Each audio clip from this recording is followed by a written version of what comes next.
Welcome to the Zane Lamprey Show. My guest today is Rita Haney, who was the life partner, not technically spouse, you'll hear more about that in the podcast, of Dimebag Darrell, the founder and lead guitarist for the hard-hitting group Pantera.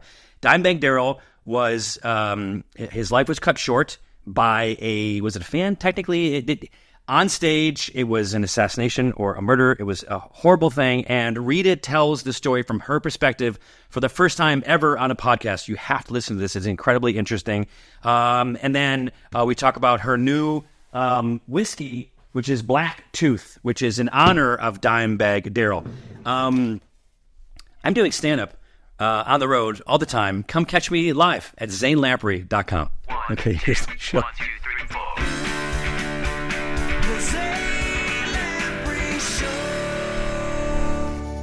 I don't know how to phrase this, but like it's so. You weren't actually married to Darrell, or were you married to Darrell? No, we were not. Okay. Married. We lived together almost 20 years. Okay. 2 different times within. We knew each other since we were 8 years old. Mm-hmm. Darrell's 10 days older than me, and we grew up in the same neighborhood.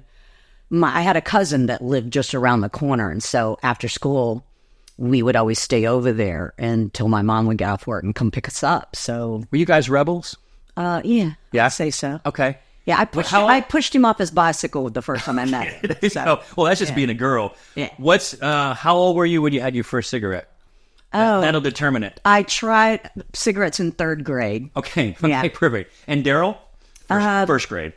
Darrell always hated cigarettes. Oh, really? Always hated them, yeah. Okay. Never, tried them, but it just wasn't for him, yeah. So, okay. He had a thing about I would say hygiene. He always just had that thing about nails being clean, and that would just really get to him if he saw somebody's dirty nails or toenails especially. And I love that. And teeth. He was so good at brushing his teeth. I love that because I don't think that, like, A lot of men don't really think about some of those things. Yeah. Especially boys. But you also they wanna play in wouldn't the think, dark. Yeah. because he's in, like, the heavy metal band. Yeah, you get grungy, dirty, nasty on the road. Yeah. Oh, no. On the floor. Like, Not no way. him, yeah, Okay. yeah. He was just always really good about hygiene. So he was the lead guitar player for Pantera. Correct. And founder. And did he invent that style of play? I would say the power groove, yes, Okay. they did. Okay. But it came from so many influences. And I'm telling you, it's a Southern thing. It's the way... You can't not hear. Once you hear It's that like even in our yes. speech, we have this swing about things. The same was with playing. Yeah. He loved the blues. I mean, players like, of course, loved Billy Gibbons, ZZ Top, Pat Travers, Bugs Henderson. He grew up on that stuff, going down to the studio because, his father had a studio. And so he, recorded a lot of those guys. And that's what he saw when he was a kid. Of course, Ace, it was the turning point, I mean, we discovered that at 8, 9 years Got it. So I think when people think about, like, you think about metal and stuff, the image that is conveyed is like wild partying. Like, it's almost like they put the partying first ahead of the music. But then if you understand it, you're like, no, that's not. he figured out how to master both at the same time. Okay. So here we go. Question number 1. Was he as wild as we want to think that he was? Yes. Okay. 24/7, the way you saw him on stage is the way he was at home, too. Got it. No different. There was no persona that he had to put on or anything like, because over the years and even during that time, even other members of the band, I know, have a certain persona that they put out there. And I don't think it's intentional. It's just kind of something that people develop when they're on stage or sure. whatever. Yeah. As to that they're different when they're sitting at home in their underwear on the couch. Not him. Yeah. It was 24/7. That's him. Yeah. And again, I don't know, like, the boundaries, but, like, are you okay to talk about what happened? I'm okay to talk about Okay. that. Yes. So what happened? I had come home a few days before because I'd been out with them as well. We were We just signed, new stuff with Dean Zielinski for Dean Guitars. And we needed some things, contract stuff that was in the file cabinet. So I had to fly home early to gather this stuff. But we were getting ready for the NAMM show because we had planned all this big, huge, elaborate stuff that we were going to do. And so I was home, and I wasn't supposed to be because I had been out just videoing because their usual videographer, Bobby, was out, I think, with Manson at the time. For sure he was. And they were coming through Dallas. So that day, there were a couple of things that had popped in, finalizing the logo for the Dimebag hardware, the clothing that he wanted to do. And his whole thing was let the rocker take care of the rockers. Because at that time, for some reason, camo had gone out. And you couldn't find it. And anything that was out there was all this hip-hop stuff. And he's like, dude, what the fuck, It's like, my legs look like matchsticks coming out the bottom of these. He goes, I need them. Where's our clothes? And I go, exactly, So he wanted to start making some stuff. And so we finalized that day. We spoke on the phone. And mind you, Darrell knew nothing about technology when it came to computers. And so me having to walk him through at the business center and how to just log on to get emails so that I could show him things was kind of fun and challenging. And so we had done that day, talked about a few other things. He was just really, really not in a great place with the then singer of Damage Plan. And, the guy turned out to not be who we thought he was, and, was starting to put demands like, I'm not playing Pantera. And I was like, what do you mean? This is who I am. Yeah, you are going to cover these songs. But, yeah, he was at that point where he had taken a couple of calls from Rex, to start moving in that direction of trying to mend what was going on with that break with them, But anyway, it was a really good call. One thing about Darrell and myself, we had a drinking game. Now, I'm going to probably tell you 10 stories, and I hope to circle back to finish the one. But when we all were, younger, we lived at the house with this. It was his brother, him, and his mom. Darrell and I lived in his room, Vinny and his girlfriend. Burn? Smooth, right? Well, there's no burn. It's just... But smooth. It's smooth. It's very smooth. Okay, so... Now I'll drink the rest of it. All right, cheers. Cheers. So anyway, they had this thing where they were constantly, I love you, I love you, I love you. Just going to the restroom or going to the store or, hey, I'm walking into the garage. I love you, I love you. And Darrell and I used to kind of make fun of that, So we got to where we would count them through the day. And then that night would be how many drinks we had to do. Okay. But then it just got so ridiculous that it started becoming like sips of beer and drink, swallows. Because, it could be 40, 50 times a day. So we just had this thing with that we wouldn't say it all the time. So you didn't take it for granted. It was for special occasions and when you really meant it, But it was usually birthdays or, something like that. And, but that day it was really strange because on the phone, after we got the logos and a few other things finalized, he's like, man, I just really want to get home. I don't really want to do these club dates. He goes, we just finished up with Slayer. I think it was Canada that they were coming back out of. And then they were doing a couple of dates coming down. You're living where? Where's home? Home is in Dalworthington Gardens, which is part of Arlington, Texas. So it's the Dallas-Fort Worth area. I still have our home there. Oh, okay. Oh, yeah, it's my sanctuary. And this is 2009, what we're talking about? 2004. 2004. And we had just spent Thanksgiving together in D.C., had the best time. They played the 930 Club. I freaking love that place. It's a great place. Still there. Uh-huh. And so, anyway, speaking of the thing, the not saying I love you kind of thing, it was weird. We got ready to, he's like, okay, well, yeah, I guess I'm going to go inside now, we're about to get ready to go. I think we were about a half hour or so out of stage. And I go, okay, cool. And I go, well, I'll talk to you later, call me, And he's like, you know what? I love you. And it caught me off guard because it wasn't a special occasion. There wasn't, and I just kind of stopped and I was like, oh, I love you too, And that was the last thing we said to each other. So it was really odd, that happened. So sorry if I get choked up. Sometimes I do. Sometimes I'm good. Sometimes I'm No, let it happen. But yeah, so that was our last thing to say to each other, which was great. But you had asked me about being married. So I have to go backtrack. But we decided we weren't going to have kids. We knew we didn't want to. Everybody around us started having them, and then you'd be on the plane and that screaming and that. And he'd asked me, I think about maybe 25 we talked about, and we're like, nah, let's wait until we're 30. And then 30 rolled around, and then 33. And it was like, I go, no, man, I just don't. And we were coming back, I think, from Phoenix, and there was this kid in first class that would just not shut up. And he goes, me neither. And we were watching everybody else have kids, and I had, my sister had kids, so that was as close as we needed to be. So there was no reason to get married. Mind you, my mother is a preacher. And her and my daddy are still married to this day. Today is my dad's 80th birthday, by the way.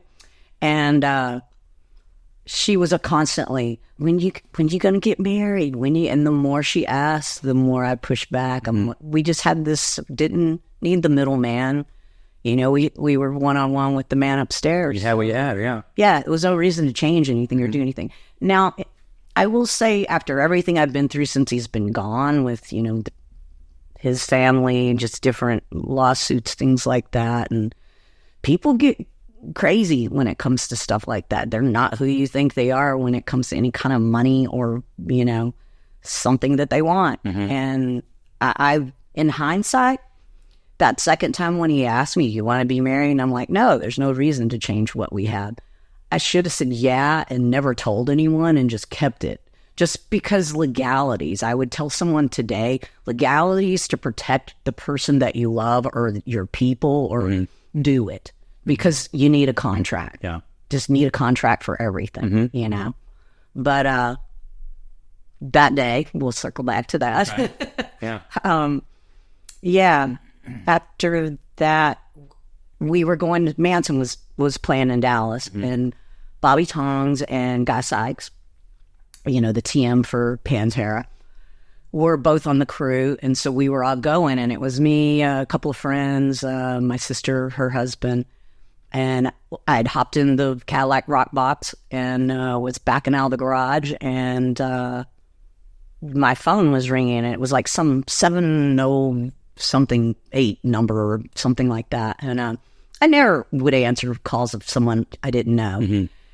But I don't know why I was in such a great mood for some reason, because I knew I was driving there, but I wasn't going to be driving home. So I answered it, and it was Vinny. And he's like, hey, he goes, I'm in the kitchen with a butcher knife, and I just saw someone shoot my brother. I go, who is this? And he goes, it's Vinny fucking Paul. He goes, you're the only goddamn phone number I can remember. And I've never changed my number. I mean, I had it since the 90s, and it's still the same today. And I was like, what? I go, are you sure? I just didn't know what else, you just shot. And I just had my foot on the brake, and I just shoved it into park, and I just kind of sat there, and he goes, I will call you back. And he hung up, and I'm like, That's the only information you had. Yeah, that was it. And I remember my brother-in-law at the time, he was like, what's wrong? And so I told him. And so I just pulled the car back into the garage, and we just get out, and everybody's just silent and quiet, and we go inside, and we just sit, and we're just waiting. Waiting for more information. Yeah. Waiting for more. And then, I don't know, like, it just seemed like forever. But it was probably maybe half hour or so. Wow. And I got a call from Darrell's cell phone, because I thought it was him calling me. But his phone had been left on the bus. It was charging, and they had, once they started clearing out the club, they put the band at the bus, and they were just there waiting, and Vinny didn't know. No one knew anything. And I remember the guys, of course, when they came on, I asked each one of them their experience of that night. I had to know, you know. Darrell was really big on making me watch forensic shows, which would drive me crazy, you know, and he'd always fall asleep, but I watched so many of them, I guess I was curious and needed to know these things. And I think it's also a peace of mind in your mind as to how you think things happen, and you need to know, you know, instead of imagining, you know, did he know what was happening? Was he scared? Was, you know, could I have done anything? Because I would have been in front of him with a video camera.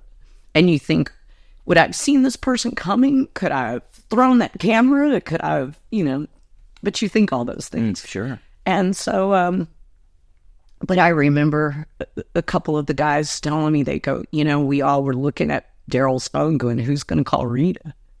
Who's going to tell her, you know? And nobody wanted that task. So Vinny, you know, and the way he found out was he kept asking and asking, and finally one of the police officers, he goes, look, can you just tell me if one of the guys had a tattoo, you know, of a lightning bolt guitar? And he said yes. So that's how we knew. But they just kept, you know, with it being that kind of scene and what was going on, you know, nobody, they were all just kept separated and out of there. It was just, you were told that, but you kept thinking, let it be someone else. Let it be someone else. Or why couldn't it be someone else? And this happened backstage? They were on stage performing. They had just come out probably about 30-something seconds into the first song. Wow. And so it was right in front of all of those people that, you know, and just to think what they had to go through to see that. I just couldn't imagine, you know. And several of our crew members, you know, were killed and wounded and that sort of thing too. You know, went on, because like this went on for a good 20 minutes that they, you know, dragged our drum tech, Cat, John Brooks, around, and, you know, and he kept yelling at the guy, stop, you know, killing my friends, and he would shoot him. I mean, he was shot 3 times and he survived.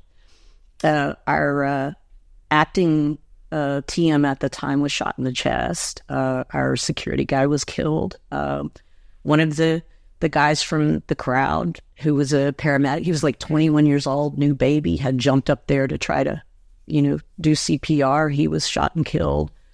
And so was, you know, one of the guys that worked in the club too. I don't know if he was acting security but, you know, all of this was going on. And it's like the guy was on a mission, and he was looking for someone, and we believed that was Diddy, you know.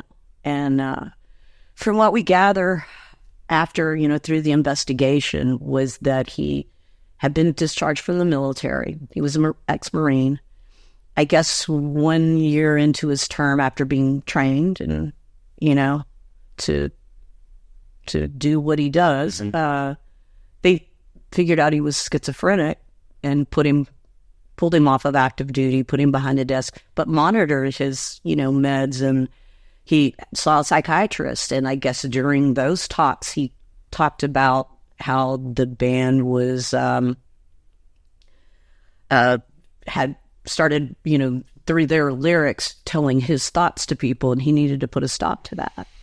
And I thought to myself, well, why didn't anybody give us a heads up and say, hey, by the way, we're discharging this guy. We trained him to kill, by the way, but we're not going to monitor him now. And they should have. They should have been responsible for that, you know? And that's why I think it's just such a sad state, the way, you know, our military is treated.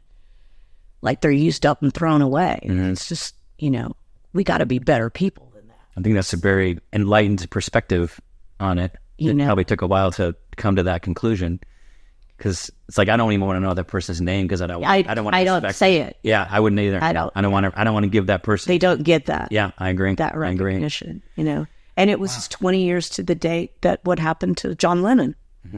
You know. Oh wow. Yeah, same day, December 8th. This year will be 20 years ago now. Wow. It doesn't seem like it, though, to me. It's like, it still seems like yesterday. Maybe a few years have passed. Right. But that's about it, you know. And you're continuing the legacy. Yeah, you know, that's one good thing. And have Darrell was, he was that. him on your arm. Yes, I do. This was Kat Von D. She did this for me. Oh yeah, wow, got it. And it's our whole motto: black tooth grin, drink it or wear it. And then what was? Isn't that something too on your bicep? That's dime time. That's 3:33, which we still got about another Oh my gosh! Yeah. Okay. Dime time came about because Gerald would be out on the road and stuff, and get up late or whatever. If he had not went down to catering and hit it by 3:30, then he usually just maybe nibbled something or whatever because it was time to get ready, and couldn't eat that close to getting to getting ready to go on. People, you get that tired. anxiety, right. That freaking rush. Didn't want to throw up or something, so that just kind of became dime time, to where you started getting ready and warming up for shows, And Dime time is 3:30. Is 3:33. Got it. Okay. Now, if you get 3:33 a.m.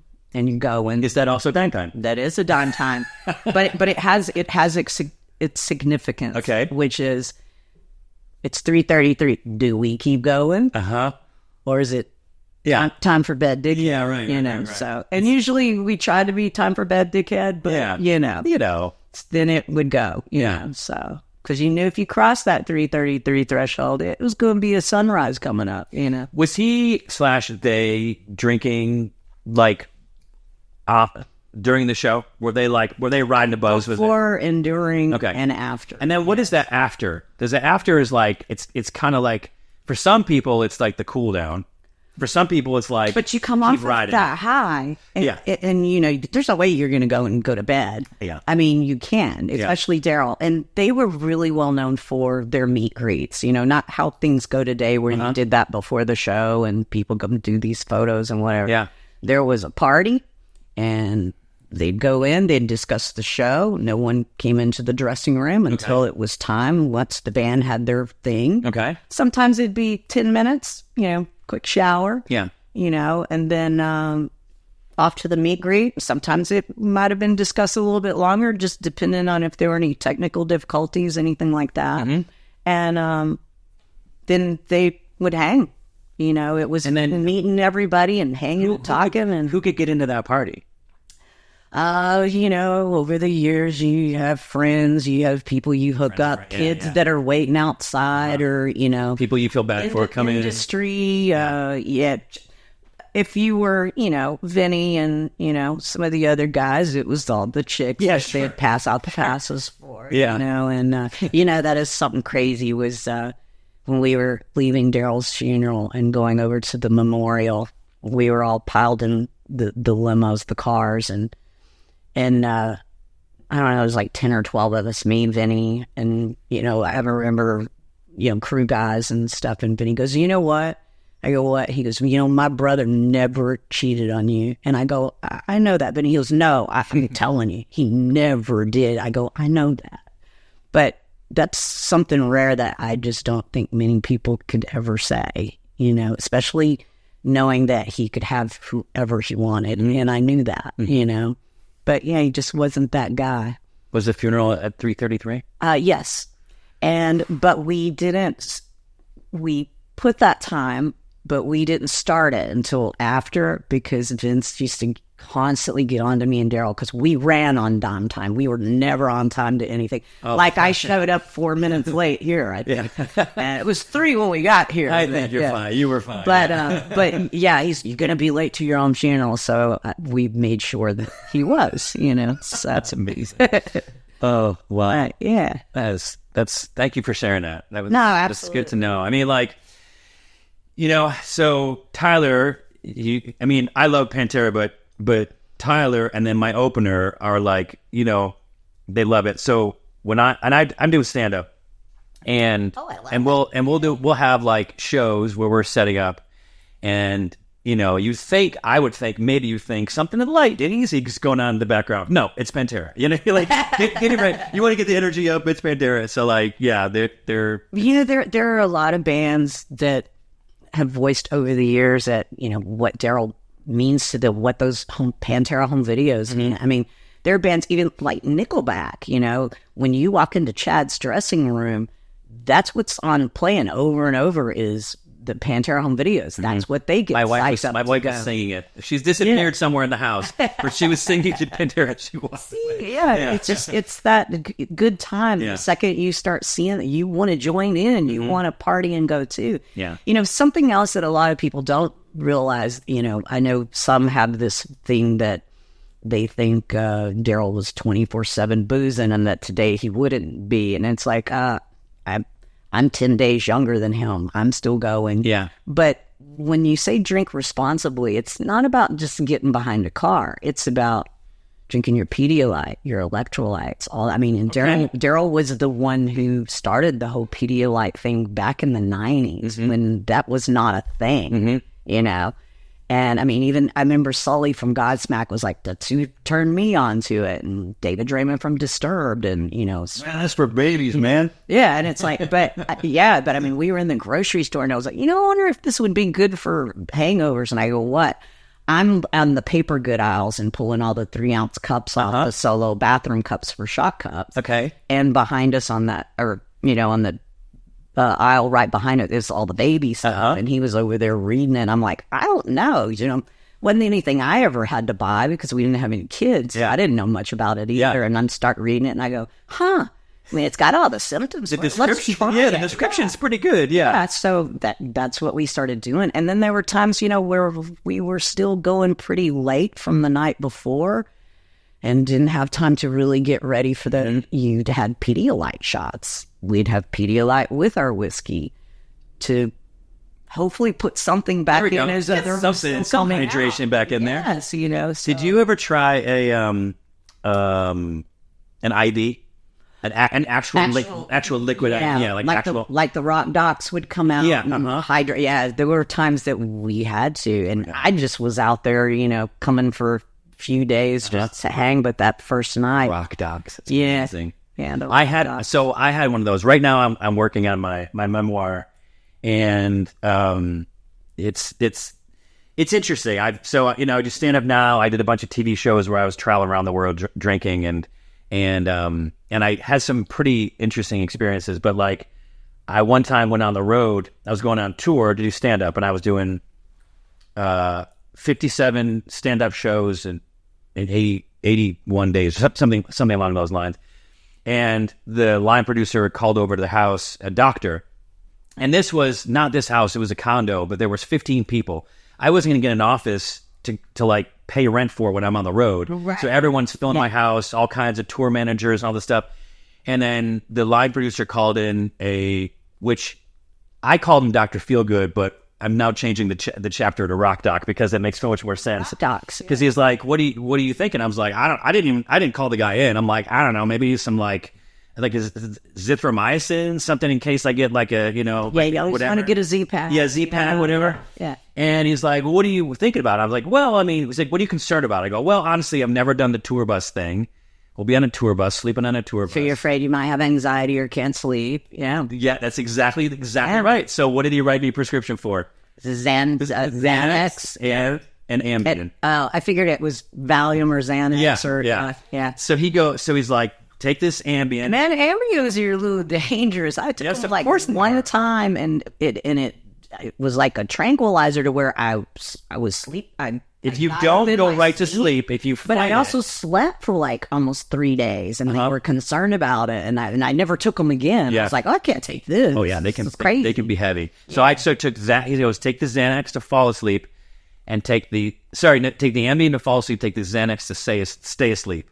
I was like, all right, he's a doctor. Oh my god! And so I'm on the road, drinking all day. Yeah. Come after the show, get on the bus, start to chill out. We played video games and drank a little bit more.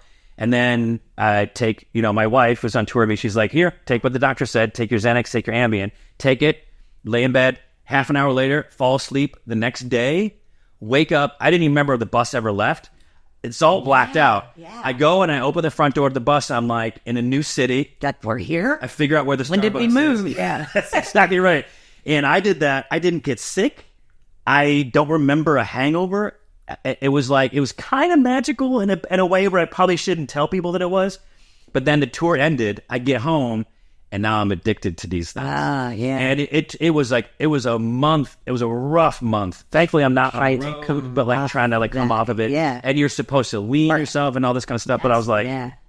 anyway, rock doc. You know, that's funny because it's my experience with the Ambien was because I had this rash breakout on me and couldn't figure out what the hell was going on. I had to go and do this whole month thing of every day getting tested to see what I was allergic to. It turned out to be cigar and cigarette smoke. Oh, wow. Because I bartended and, you know, everybody still smoked in clubs. Sure. Then. I didn't smoke, but I had these little bumps break, so I had to take allergy shots for a year. But that, when we were trying to figure it out, and when I first broke out, I was miserable because it would itch. But if you itched it, then it would start to sting and burn, and I couldn't sleep. And that's what they prescribed me was Ambien. I took it one night, and I go, I can't take this. This is crazy. And it freaked Darrell out, you know. And so, but he was never about like a bunch of pills or never did powders ever in his life. Like he never even tried them, you know. Our thing was hallucinogenics, like blood shrooms, acid. That's a completely different direction. But I'm telling you, nowadays, you know, with the whole microdosing thing, I know. It's just this cure-all of the world. Let's get rid of this, you know, all this depression people are having and anxiety and PTSD. I'm telling you, it's going to save the world. I think, you know, look, again, my opener, Nick, he is huge on it. Microdosing and everything. We got a new product coming called Longtime. What is that? Psychedelic holiday. And it's a little candy flip, just a tad of mushroom. Hey, there's all kinds of lingo being thrown around. It's a Dimebag Darrell. It's a little candy flip.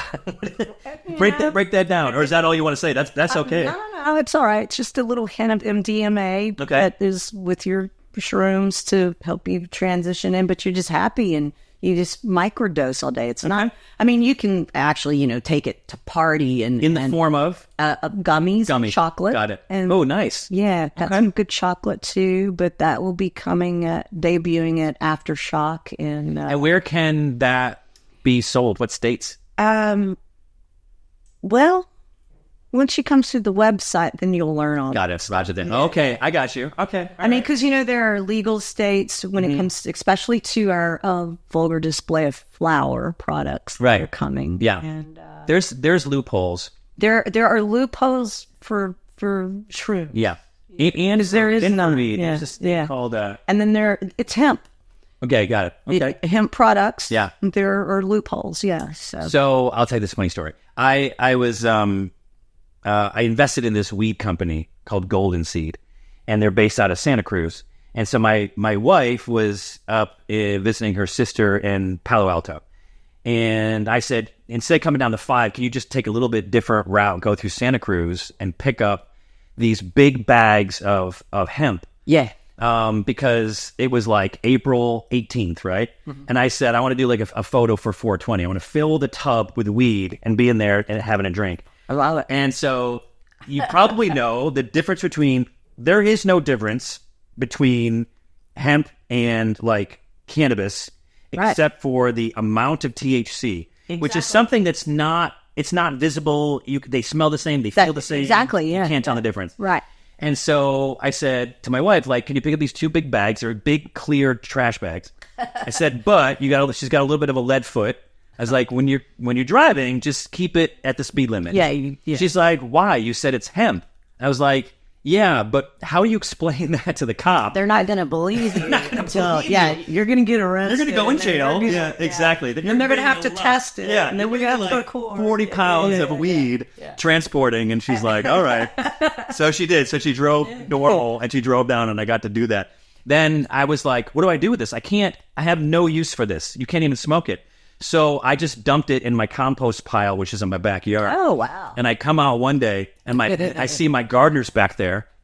Oh. Like, whatever. And I was trying to explain to them what it was, but my Spanish wasn't good enough, and neither was their English. And they didn't understand that, like, how do you explain there's not enough THC to make it actually marijuana? They're just like, whatever. I'm like, you want some bags? They're like, yes, please. And so I just got a bunch of bags. But you can still get high. Yeah. If you smoke enough of it. Yeah. And so they just shoveled it into like some like big Ziploc bags, and I left so happy. And they're happy about it. And I couldn't convey. We'll mow your yard for free for the next few months. Yeah. You're right. Or at least feeling good. Yeah. All right. Let's talk about this. Okay. This is Black Tooth. Yeah, you tell me about this. It is a 7-year aged rye. And it's, like I said, very smooth. We used to constantly make... Okay, where do I start on this? The guys were out co-headlining a tour with Megadeth. Okay. So the guys, this is Pantera? Pantera, okay. Yeah. So Megadeth has a song called Sweating Bullets. And so every night, Darrell would watch, Megadeth, and it'd come to that line, Smile with Blacktooth's Grin is, the line in Dave Mustaine's song. And, of course, his Blacktooth grin was because of, more harder drugs, losing your teeth, you get it, heroin, so forth. But we were already drinking Seagram 7, Seagram's products. We had, when the guys would start doing their rider, you didn't throw Crown Royal on there because nobody was going to buy that for you. Okay. It was more, so you got the lower end of stuff, and we liked 7. It wasn't sweet like, Southern Comfort or CC or other Seagram's products, or VO. And Seagram 7 we really liked. And he started just putting that little dash of Coke in it, and that's what came on the rider. Then later, we had Crown Tooth. We all used to drink these drinks called Three-Legged Monkeys. And it was just Crown, splash of Coke, splash of 7-Up, shaken and chilled. Okay. And as you can tell, I bartended for about 12 years, because when Darrell didn't make any money, that's where we got money. Okay.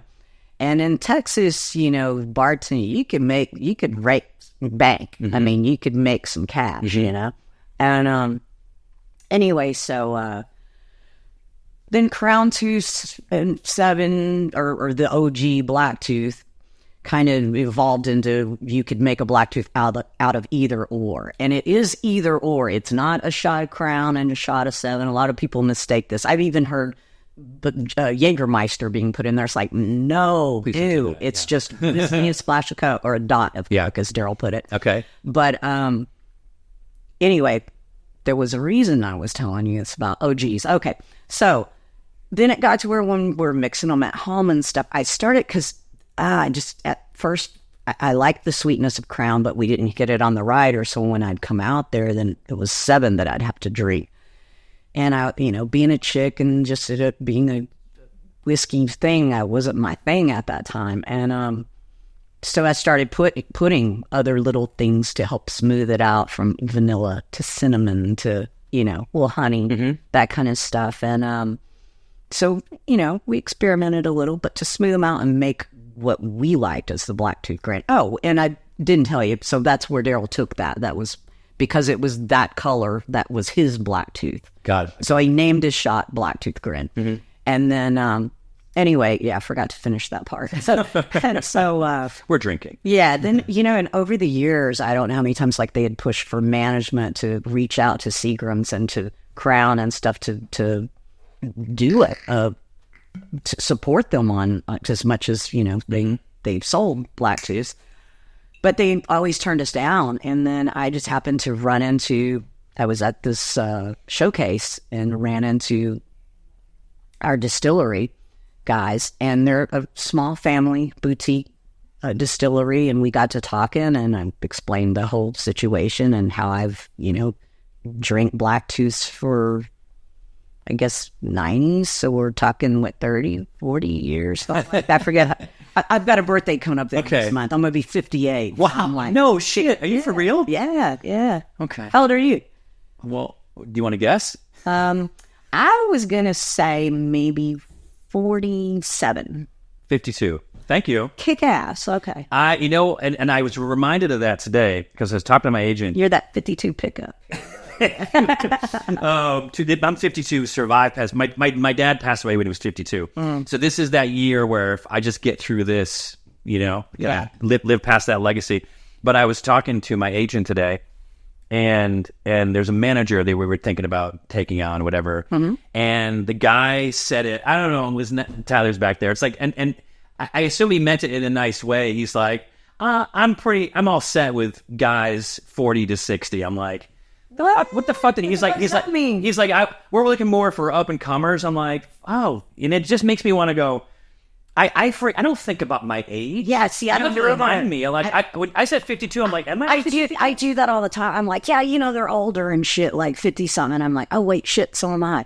I do that all the time. Now, my wife was at a yoga class a while back, not too long ago. I mean, like a few months ago, and I was like, "What's it like?" It was bar class where they're doing bar stuff. I don't know what that's like. I said, "Who even goes to bar class? Is it mostly girls?" She's like, "No, it's like girls. They're like this old guy." I'm like, "Oh, like how old?" And she's like, "Oh, he's like 50." I'm like, "Kid, run, start running now." But that's what it means. It's like you forget. I mean, Yeah. I'm telling you, being out on the road, around all the kids and the upcoming generations of music, and it just keeps you young and whiskey ferments me, I guess, And that's what I was going to say though about Darrell. Is people just thought that he just drank all the time, and it's like, yeah, but I kind of want to think that. But when you're on the road, every night, like he'd say, I'd wake up and step off the bus, and there's a kid with a bottle of 7 going, dude, I've been waiting all year, for a whole year to see you again. And he goes, and I just did this last night. Yeah, right. And so, and you do, that is what keeps you going. And on their days off were the days that he didn't drink, where most people were like, they'd go out because it was the day off and drank, and he would try to take that day to give himself a rest. Yeah. But then I'd get the calls of, hey man, I need to check in the Rita Ford clinic because I kind of got anxiety, can't sleep tonight. I'm feeling weird. Process. And I'm like, I got you. And we'd sit and we'd chat and we'd go through the menu. I'd have him read everything to me, and we'd pick something out. I'd go, let's mix this and this, and then we'd go through the TV channels and find something to watch. And then all of a sudden there'd be a knock on the door, and he goes, oh shit, room service is here. He goes, you know what? Thanks. I took his mind off of it. And then he'd eat his food and he'd sleep, go to bed. And how old was he when he passed? 38. 38. Yeah. And so we'd both just turned 38 that August. It'd be more poetic if it was 33, but I'm happy that it... I'm glad I got one. Yeah, of course. I got 30 years with him. I met him when we were 8. Yeah. Yeah. It's like I used to try to fix him up with my friends. He was like my best friend. I knew when he lost his virginity. He knew when I lost mine. Oh, shit. So he got in the friend zone early. Yeah. And he had to break out of that. Well, it was kind of like he was kind of smaller than me. You know how that awkward stage of girls being tossed. So when people would pick on him, then I'd punch them instead. I would beat them up for him, because Darrell wasn't a fighter. He never got in a fight in his life, except I think once he punched the singer of Annihilator and blacked his eye because they were sharing a bus. But it was because he was drunk, belligerent, and Darrell was his only friend, and he took a swing at him. And I just remember Philip going, all I know, I wish I could talk as deep as him. Was he goes, I put my head out of the bunk, and I thought I was going to have to get out and take care of it, but Dime handled it. And I go, well, I'll be damned. So then, he had to sing with a black eye for 2 weeks. When did he exit the friend zone? I was thinking about moving to New York because I was going up there a lot and seeing a lot of bands, at L'Amour's, CBGB's. What year? This was all like 80. I'd say I started going up there around 85 to about 88. Okay. So like you're like in your 20s? 20? Yeah, actually I was not quite 20. Okay. I was like, probably 17, 18 years old. I'm born in 66. So that's about the time. Okay. I used to cater shows in the local clubs, in Dallas. That was how I could get in and get to see the bands, was because I, brought the food. Mm-hmm. So I had an angle, and I was a damn good cook. Okay. Man. So, so then I started, just meeting friends and traveling and going, like to San Francisco for that scene. You had Metallica playing Ruthie's at that time and just Kabuki theater and stuff. And that was the first time I saw someone actually hoisted above somebody and literally sprint and run across everyone's head to the stage. Mm-hmm. I mean, it wasn't like crowd surfing. This guy ran, and I saw that and I was like, holy shit, this is amazing. Yeah. New York the same way, and so, but I was thinking about moving up there, and I remember a friend of mine had traded a tape with me when I was there, and it was the Ramones. Somebody put something in my drink, hadn't been released yet, and it was just a live taping of a show, and they played a new song, and so I brought it back, and we're like having a party. Pantera had played in Dallas, I just got home, and we'd spent the whole in between the breaks, because then they played 3 1-hour sets at a club. They didn't have an opener or pick some. They played those, you know, and then they'd take the time in between and go around, circulate, and make your fans, so your people would keep coming back, you know. And I remember Darrell sat at the table with me the whole time, and Vinny came over and he goes, dude, you need to be circulating, you know. And he goes, oh, but we were just telling stories and, you know, catching up. And we went back to my house, was the party. And I was playing that song. I go, yeah, I heard this song, la, la, la. And, you know, he's like, so you're really going to move? I go, yeah, I think I'm going to. And he kept going, yeah, but you can't. And I'm like, well, why not? And he goes, you just got a lot of friends here. And he kept saying it like a couple of times. I started listening to the song. And I'm like, listen to the song. And then it dawns on me. You like me.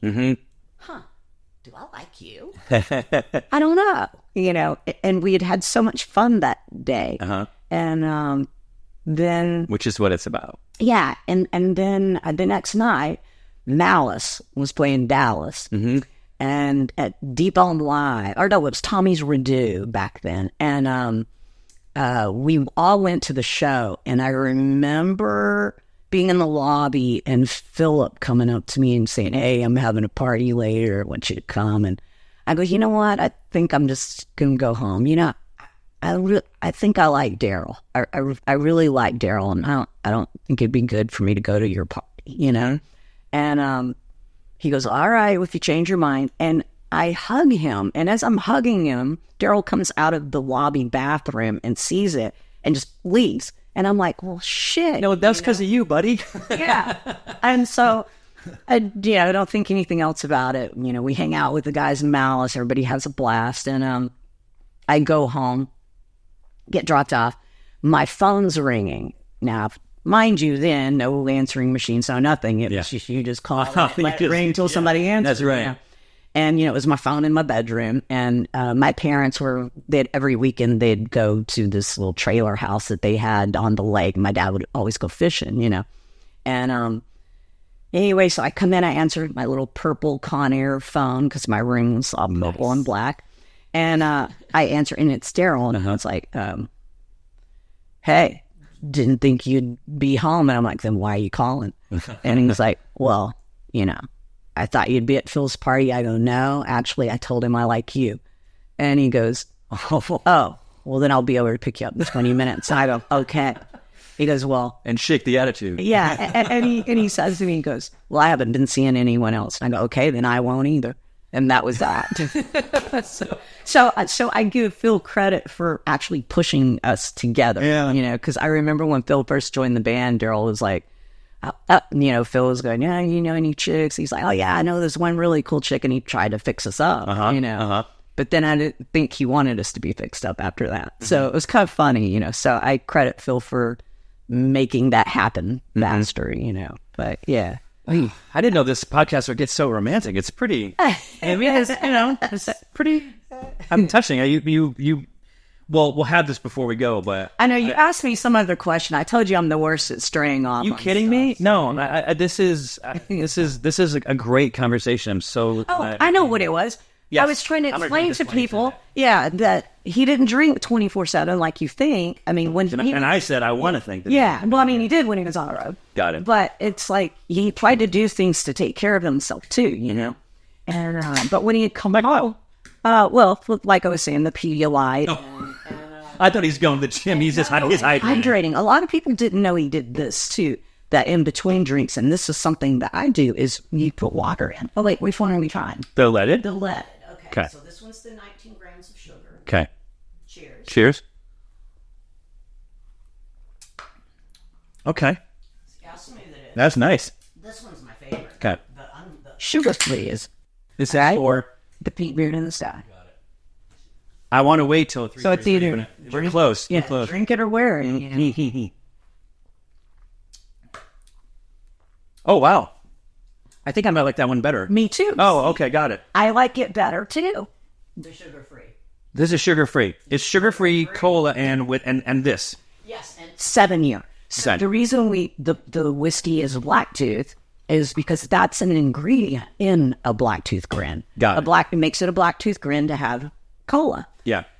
So I had to go and sit and and come up with our own cola recipe and do this whole tasting thing down at Sobering House, in Orange County. And it was really a lot of fun because, the chemist would come back in and I'm like, no, that tastes like somebody drank a Coke and then the ice melted and now it's watered down and you're just sipping that after water.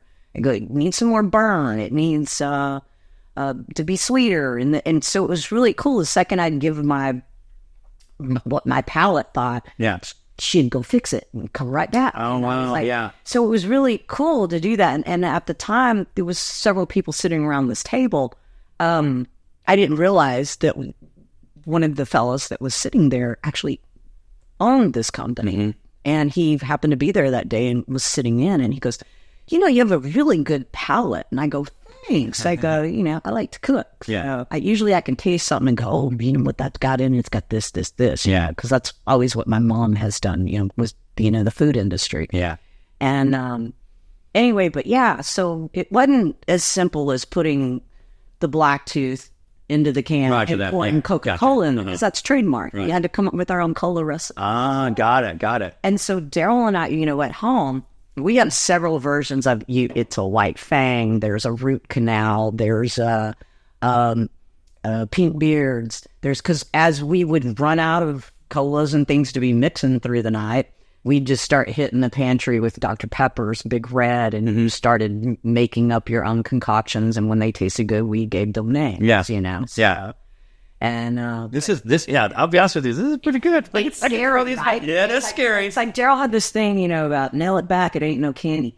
That's candy. Yeah. Which makes it dangerous. That's exactly right. Very good. Because it's like, I don't even know if I was drinking this and you didn't tell me that there was booze in it, that you would know it. And it still has the 7-year in it. Wait, what does that say? Which one? Oh, it's 7%? Yeah, 7%. It's pretty It's good. Yeah. It's pretty high. It's still considered in a lot of states for beer and wine. Yeah. So that's good. Yeah, that's great. But I'm telling you, you get a buzz off of one can. Yeah. It surprises me. And I'm like, yeah, no, that's thing to drink. Yeah. I like carrying those around. Yeah. And let's be honest, it's pretty cool looking too. It is pretty damn cool. Yeah. Man. Yeah. I love the look. But that was the whole drink to wear it. Darrell would come see this photo. Yeah. One I have tatted. This was in Chicago. We were in Chicago and I'm in the photo pit. This is the headstock of his guitar, and that's Cup right there. Okay. He would come to the edge of the stage and he would balance it down and hand it to me when I was in the photo pit. He'd do that to several people. One of our friends was doing stills. I was videoing, and he happened to take this photo. And that's why I wanted this one tattooed, because I know when I look in the mirror, he's looking at me. And he was. That was for me. Wow. But his thing was, drink it or wear it. Mm-hmm. And I mean, there were times where it's wee hours of the morning. If I'm going to do one, I know I'm going to throw up. And I'm like, dude, I can't. I'm going to throw up. And he's like, then you're going to wear it. You throw it on you. You do it from the stage. I've seen a lot of people wear shots that just couldn't drink. I know. That's our drink it or wear it. I love it. So that's the whole look to our black tooth grin. I love it. So that's amazing. But yeah. This is good. Good stuff. I appreciate you opening up. This is amazing. Thank you for bringing this. No, I love this. That's another thing. A lot of people that are kind of snobs, I guess, in the whiskey world are. You talking about Tyler? No. Is that Tyler? No, I'm kidding. He's not. But they're blend 7 years. Like, you know what? This is. I just want to. I'll be honest with you. I smell this. Yeah, the whole thing about this whiskey is that it was for Darrell's palate. It's what we drank. Yeah. I know. I made these drinks 30-40 years. Yeah. I drink them myself. That's all I drink still to this day. Yeah. And it's. I'm one of those people, I never drink alone. Mm-hmm. Like, when I'm at home, if I'm stressed out... I want to put you back so that microphones, but I think you're... Yeah, if I'm at home and I get stressed out, I don't have a drink. Mm-hmm. I don't drink by myself. I never have. It's a social thing. Mm-hmm. I need someone to be talking to. Mm-hmm. And as you can tell, I talk too much. So... No. You were made for a podcast. Oh, believe it or not, this was my very first one. No. Ever. I've never done one. Really? Yeah. Wow, but you've told these stories before. We set up a Dimebag experience on the festivals and through the Pantera celebration tours. Kids, I mean, I've done Ozfests, Mayhems, all the Danny Wimmers. Well, you've had these conversations, but you've done interviews. Not in a while. Really? Yeah. And, okay. But I've never done a podcast. Okay. This is my first one. Well, Thank you for breaking me in. No, I was kind of wondering about it today. I was like, am I nervous? I don't know. I don't think so. I love it. But you got to do more. I like storytelling. Yeah. It's my favorite thing to tell stories about. The thing I know I'm good at is loving him. Yeah. And I'm good at that. So that's the note we're going to leave off on. All right. Thank you. Thank you. It's amazing. Amazing.